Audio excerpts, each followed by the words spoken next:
Shapes of Grey is a fun indie game made by Trent Steen of Secret Tunnel Entertainment. I was introduced to it while watching Colin and Greg Live, Kinda Funny's morning nerdy news talk show. After contacting the developer, I was sent a free copy. I went into this game completely blind and was given no context on the story or the plot. Presumably, we're playing an amiibo in a petri dish, taking on other one-celled organisms.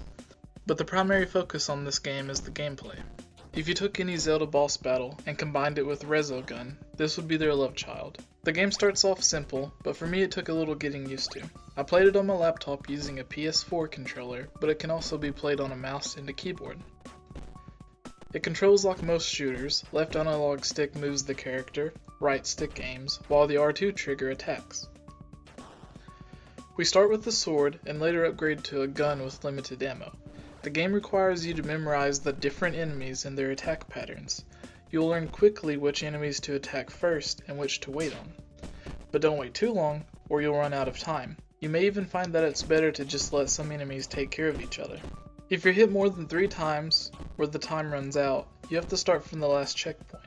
We get 3 checkpoints throughout the 50 levels and are required to fight a boss before each one.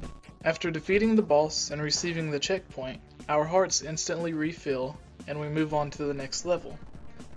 This game gives you absolutely no time to relax and is non-stop action the entire time, but don't let this be intimidating though, as the entire game can be beaten within 10 to 15 minutes, with each level only lasting a few seconds.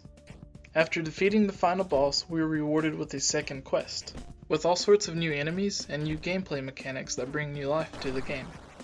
Shapes of Grey is a surprisingly fun, addicting, and stressful, but yet unique game, accompanied by a wonderful soundtrack.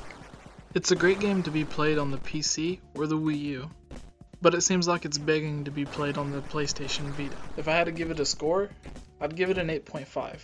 If you're interested in playing it for yourself, it's available on the Wii U eShop and on Steam. I would like to give a big thank you to Trent Steen and Secret Tunnel Entertainment for sending me this game.